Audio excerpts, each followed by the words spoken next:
అందరికీ నమస్కారం. నా పేరు Archana. Welcome to ER stories. ఈరోజు కథ ప్రేమ మధురిమ. ఏమైంది బాచి? వాడు డిన్నర్ చేశాడా? చేశాడు తాతయ్య. నాకు తెలిసి వాడు అయిష్టంగానే తిన్నాడు. దక్షిత చేసిన వంటలకి, రంగమ్మ చేసిన వంటలకి చాలా తేడా ఉంది. తన కుకింగ్కి అలవాటు పడ్డ నేనే రంగమ్మ చేసిన వంటలను తినలేకపోయాను. ఇంకా వాడికిలా ఉంటుంది చెప్పండి. నాకు తెలిసి మనకు తెలియకుండా వాడు ఎంత నరకం అనుభవిస్తున్నాడో నేను ఊహించగలను. కానీ వాడు బయటపడడు కదా అంటుంటే తన మనవడిని ఊహించుకొని చాలా బాధపడ్డాడు బల్దేవ్ గారు. ఇలా ఎన్ని రోజులు బాధపడతాడు? మెల్లగా మర్చిపోయి ఇంతకు ముందులా జీవితాన్ని కొనసాగిస్తాడా? నేను ఇంత కష్టపడి చేసిందంతా వృధానేనా? అసలు నా మనవడు నా మాట వింటాడా? వాడి భవిష్యత్ బాగుండాలని, తండ్రి ముసుగులో నుండి బయటకు రావాలని ఇంత చేశాను, కానీ అదంతా బూడిదలో పోసిన పన్నీరవుతుంది అనుకోలేదు. వాడు నా కొడుకు మాయ నుండి బయటకు రావట్లేదు, మంచివాడు కాదు అని చెబితే నమ్మడు. ఎలా ప్రూవ్ చేయాలి? ఇలా ఆలోచనలు పాపం ఆ ముసలి ప్రాణాన్ని ఉక్కిరి బిక్కిరి చేస్తున్నాయి. రోజు రాత్రి అందరూ ఆలోచనలతో మునిగిపోయారు. అటు దక్షిత, ఇటు దక్ష్, ఒకవైపు సుహాసిని, ఇంకొక వైపు సావిత్రి, దేవ్, మరోవైపు బల్దేవ్ గారు, బాలాజీ. ప్రతి ఒక్కరూ వీళ్ళ గురించే పరిపరి విధాలుగా ఆలోచిస్తూనే కలత నిద్రలు పోయారు. ఇక దక్షిత గుర్తు రాకుండా ఉండాలని బిజీ షెడ్యూల్ని ప్రిపేర్ చేసుకున్నాడు దక్ష్. కానీ ఫుడ్ మాత్రం చాలా కష్టంగా తింటున్నాడు. ఇక కుక్ చేసిన ఫుడ్ని ఎక్కువగా తీసుకోకుండా న్యాచురల్ ఫుడ్ని తినడానికి ట్రై చేస్తున్నాడు. అంటే ఫ్రూట్స్, వెజిటేబుల్స్, స్వీట్ పొటాటోస్, ప్రోటీన్స్కి సంబంధించిన ఫుడ్. కానీ ఏది తీసుకున్నా అయస్కాంతంలా లాగేసిందిగా. షూటింగ్ మధ్యలోనే సీన్లో ఒక భాగమైన హీరోయిన్ నడుమును పట్టుకుంటుంటే దక్షిత నడుము పట్టుకున్న ఫీలింగ్ అస్సలు కలగట్లేదు అతనికి. ఆ ఎక్స్ప్రెషన్స్, ఆ ఫీల్ ఆస్వాదించలేకపోతున్నాడు. ఎప్పుడు 1, 2, 3 టేక్స్లోనే పూర్తయ్యే షాట్ 10, 20 వరకు వచ్చేస్తున్నాయి. చాలా చిరాగ్గా అనిపించింది అతనికి. ఏం చేయాలో అర్థం కాక జుట్టు పీక్కుంటూ అక్కడే చైర్లో కొలబడ్డాడు. What happened sir? ఎందుకంత నర్వస్గా ఉన్నారు అని డైరెక్టర్ కాస్త కంగారుగా అడుగుతుంటే, ఎందుకంటే త్వరగా ఫినిష్ చేసుకోవాలనుకున్నాడు మూవీని. ఇలా చేస్తే ఎన్ని సంవత్సరాలు పడుతుందో అని భయం అతనికి. ఇక కంగారుగా అతన్ని అడుగుతుంటే, ఐ నీడ్ సమ్ టైమ్ అన్నాడు క్యారవాన్లోకి వెళ్తూ. ఇక డిస్టర్బ్ చేయలేదు డైరెక్టర్. చిన్న చిన్న షార్ట్స్ కూడా కంప్లీట్ అవ్వలేకపోతున్నాయి దక్ష్ వల్ల. ఎందుకు ఇలా జరుగుతోంది అని చాలా బాధపడుతున్నారు డైరెక్టర్. అటు హీరోయిన్, మీరు ఎలాగైనా సార్తో మాట్లాడాలి రీమా గారు అంటుంటే, ఏమని మాట్లాడాలి సార్? చాలా నర్వస్గా ఉంటున్నారు. ఇప్పుడు వెళ్ళి ఆయనని కదిలిస్తే ఏమంటారో ఏంటో.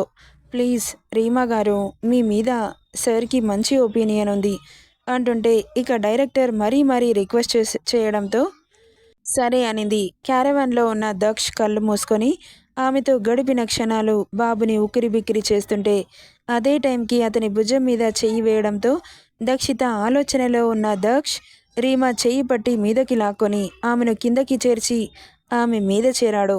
సడన్గా జరిగిన చర్యకి రీమా ఒక్కసారిగా ఉలిక్కిపడి దక్ష్ గారు అంటూ అరిచింది. ఏం చేస్తాడో అని భయంతో.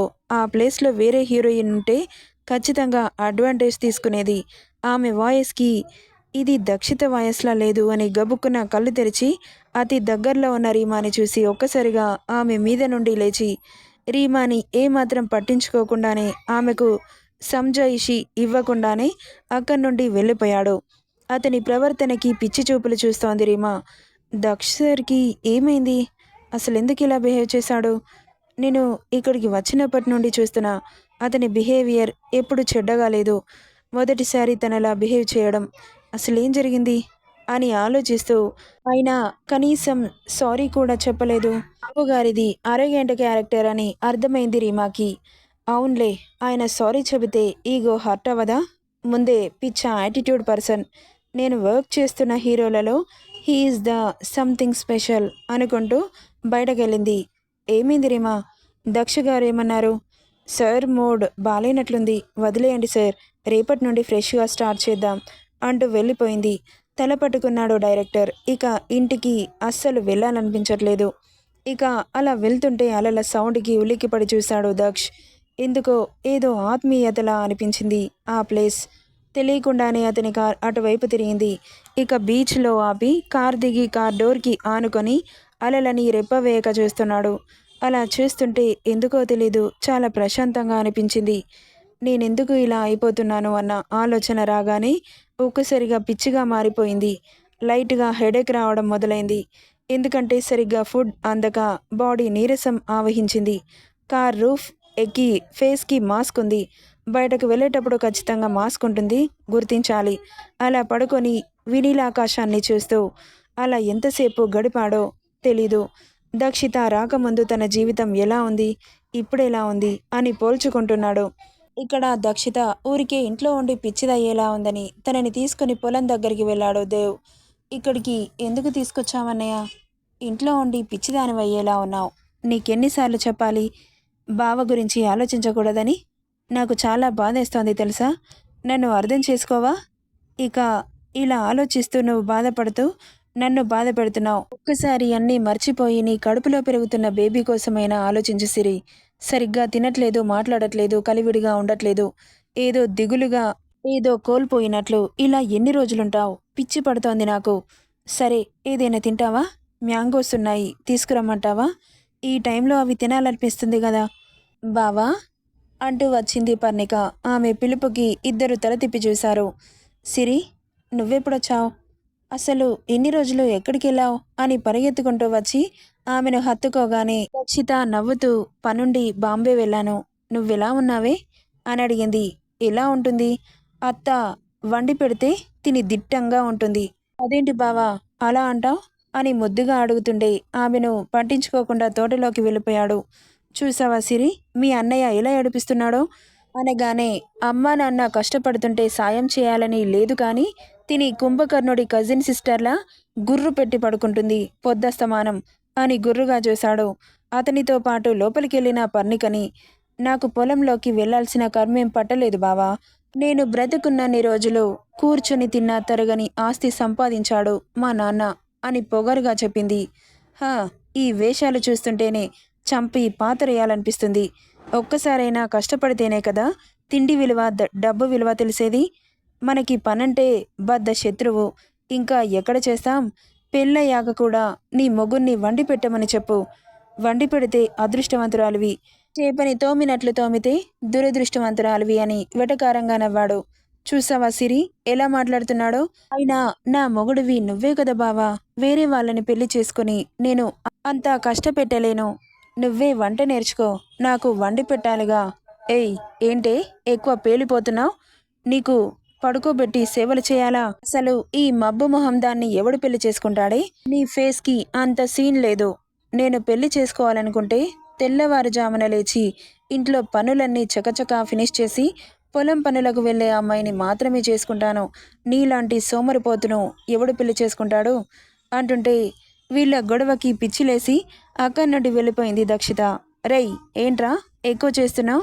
నువ్వు పెళ్లి చేసుకోను అంటే సరే అంటూ వేరే వాడితో తాళి కట్టించుకుంటాను అనుకుంటున్నావేమో.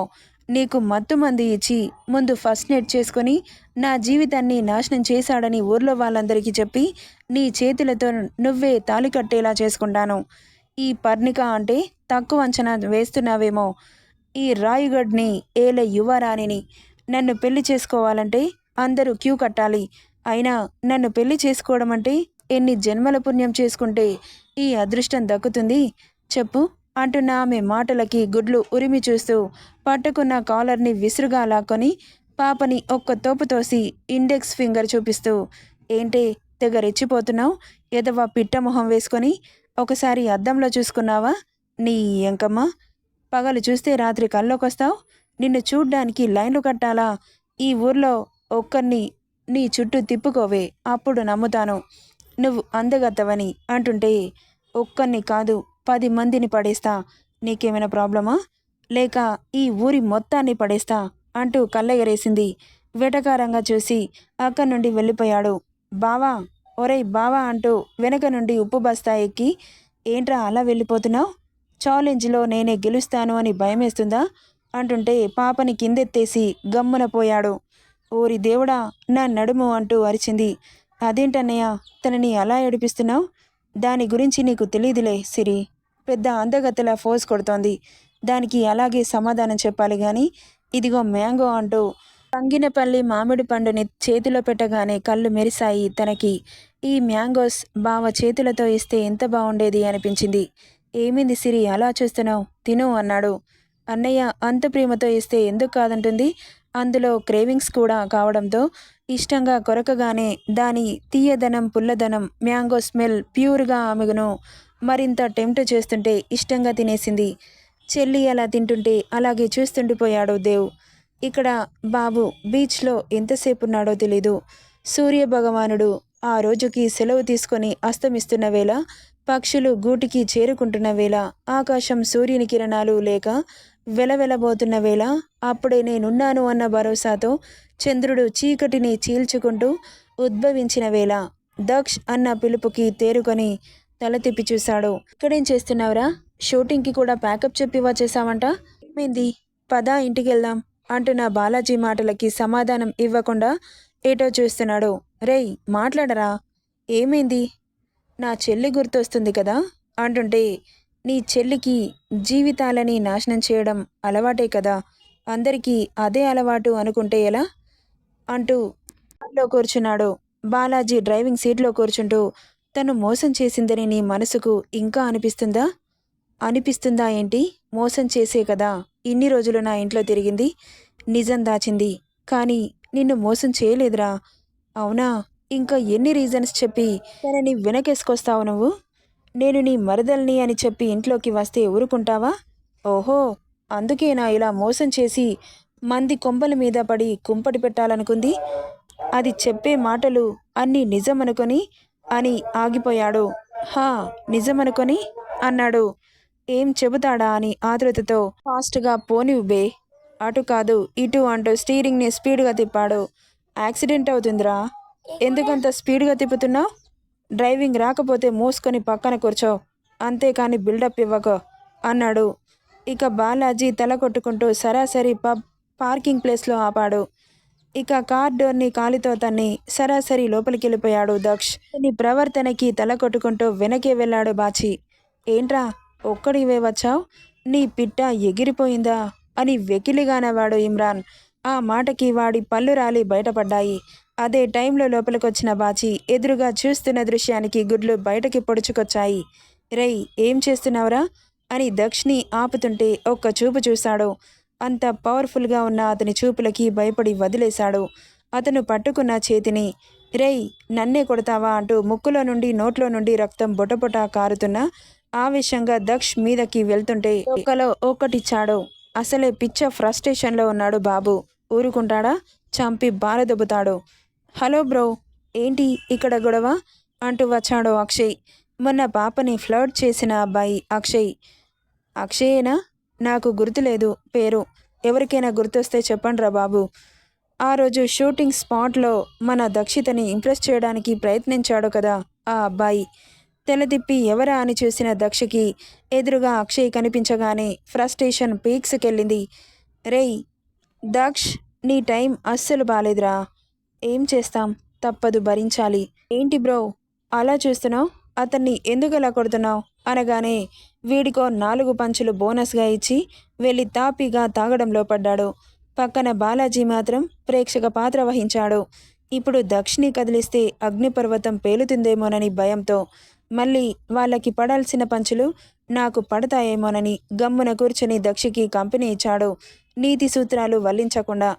వీళ్ళిద్దరినీ ఈ పార్టీలో కలపాలి అనుకున్నాను, నా వల్ల కాలేదురా బట్టు. బుర్ర తినకని చెప్పు మీ అక్కలకి. మ్యాక్సిమం రేపు కలిసేలా ప్లాన్ చేస్తాను గాని అప్పటి వరకు వెయిట్ చేయండి. ఎర్లీ మార్నింగ్ ఒకటే పనిగా మోగుతున్న మొబైల్ని చిరాగ్గా లిఫ్ట్ చేసి హలో అన్నాడు దక్ష్. దక్ష్ సార్, మీతో అర్జెంటుగా మాట్లాడాలి, నా మాట వినండి. చెప్పండి డైరెక్టర్ గారు అన్నాడు స్లీపీ టోన్తో. మిమ్మల్ని డిస్టర్బ్ చేసినందుకు సారీ, నా మీద ప్రెషర్ పెరుగుతోంది. 6 monthsలో మనం మూవీ ఫినిష్ చేసుకోవాలి. మన మూవీ షూట్ రాయ్గఢ్లో కొన్ని సీన్స్ ఉన్నాయి. అక్కడ పల్లెటూరి అమ్మాయిగా హీరోయిన్ పరిచయం అవుతుంది. మనం ఇప్పటి నుండి మకాం అక్కడే మార్చేస్తున్నాం. మరి ఇన్ని రోజులు ఎందుకు చెప్పలేదు? నిన్నే కొత్త రైటర్ నాకు పరిచయం అయ్యారు. వాళ్ళ కాన్సెప్ట్ నాకు బాగా నచ్చింది. ఇప్పుడు ట్రెండ్ అవుతున్న పల్లెటూరి మూవీస్ని మన మూవీలో కొన్ని షార్ట్స్ని యాడ్ చేద్దాం అనుకుంటున్నాను. ప్లీజ్ దక్ష గారు, నాకు సపోర్ట్ చేయండి, నా భవిష్యత్ మీ చేతిలో ఉంది అని వేడుకుంటుంటే, అన్నేమో కానీ మన బాబు వృత్తిని ఎప్పుడు కించపరచడు. సో సరే అంటూ అతనికి మాటిచ్చాడు. ఇక ఇప్పటి నుండి ఊర్లో మొదలవుతుంది షూటింగ్తో పాటు కొత్త లవ్ స్టోరీ. వాంటెడ్గా మా పాప కోసం వెళ్ళట్లేదు, మీరంతలా ఫీల్ అయిపోకండి, మీ డస్కీకి అంత సీన్ లేదు. నెక్స్ట్ పార్ట్లో ఏం జరుగుతుందో చూద్దాం. గెస్ చేయండి ఏం జరుగుతుందో. Thank you for listening.